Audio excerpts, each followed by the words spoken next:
Assalamualaikum ya akhi ya ukhti. Assalamualaikum ya akhi ya ukhti. Salam salam wahai saudaraku, semoga Allah merahmatimu. Salam salam wahai semua, semoga kita jadi bahagia. Assalamualaikum warahmatullahi wabarakatuh.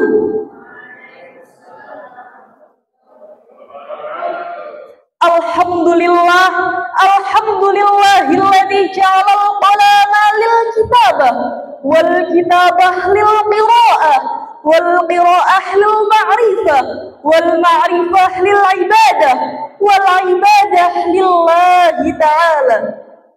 Awwalu ma astaghfiru bi iradi hadi sayyidi wa radi ala nabi sallallahu alaihi wasallam. Kana qadruhu aziman wa nasabuhu kariman wa siratuhu mustaqiman wa qala fi haqqihi man lam yazal sami'an aliman. Inna Allaha wa malaikatahu yusalluna 'alan nabi ya ayyuhalladzina amanu sallu 'alaihi wa sallimu tasliman. Kepada yang terhormat Dewan Juri Lomba Dai Daiyah Kabupaten Banyumas, yang saya hormati jajaran panitia Lomba Dai Daiyah Kabupaten Banyumas, yang saya cintai dan banggakan teman-teman yang hadir dalam Lomba Dai Daiyah Kabupaten Banyumas.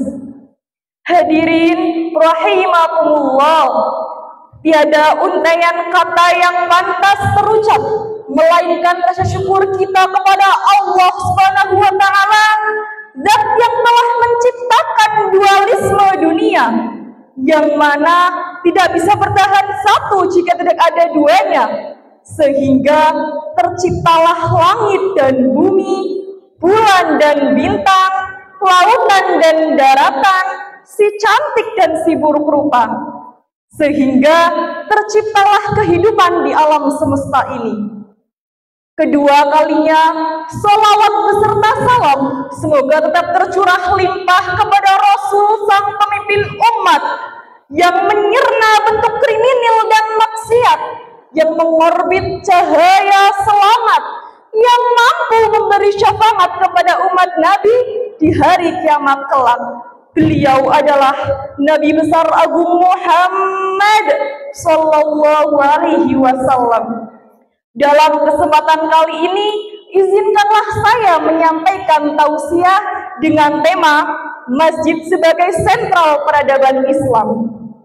Hadirin yang dimuliakan Allah, dalam sejarah Islam kita ketahui bahwa yang pertama kali dilakukan oleh Rasulullah Sallallahu Alaihi Wasallam sampai di Madinah adalah mendirikan masjid, yakni Masjid Quba. Pada waktu itu, masjid digunakan sebagai aktivitas manusia. Seandainya masjid hanya digunakan untuk sholat, maka tidaklah perlu Rasulullah segera mendirikan masjid, karena beliau bisa sholat di mana saja. Sebagaimana dalam hadis, Allah Subhanahu wa taala berfirman, "Rumahku di muka bumi adalah masjid. Para kekasihku adalah mereka yang memakmurkan masjid.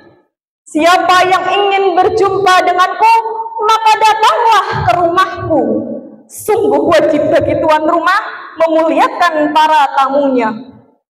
Ada yang tahu tidak, siapakah yang pantas dikatakan sebagai orang yang memakmurkan masjid itu?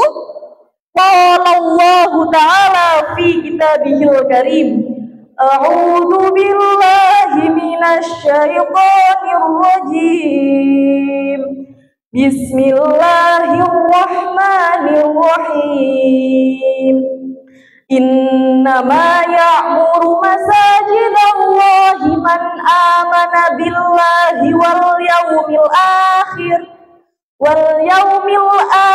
wa aqamas salata wa ataz zakata wa lam yakhsha illallah fa'asa ulaika ayyakunu minal muhtadin. Shadaqallahul azim.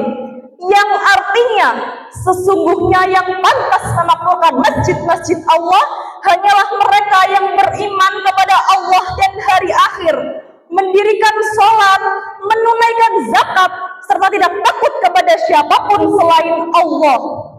Mereka itulah yang diharapkan mendapat petunjuk dari Allah.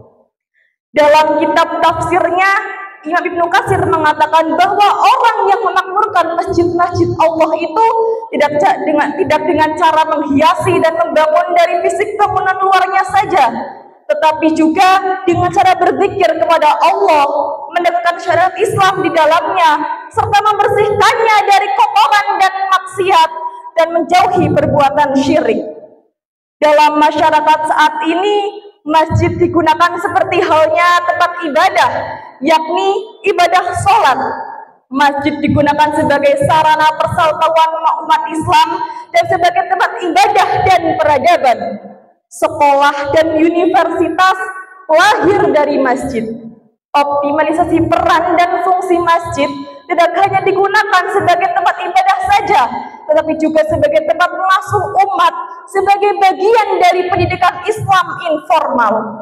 Hadirin rahimakumullah, masjid tidak hanya digunakan untuk melaksanakan sholat saja, tetapi juga sebagai tempat sarana sosial yang berperan dalam pendidikan, ekonomi, dan politik kerakyatan.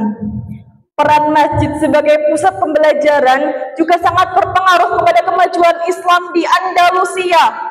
Hubungan antara masjid dan umat Islam diibaratkan seperti pepatah hubungan antara ikan dan air.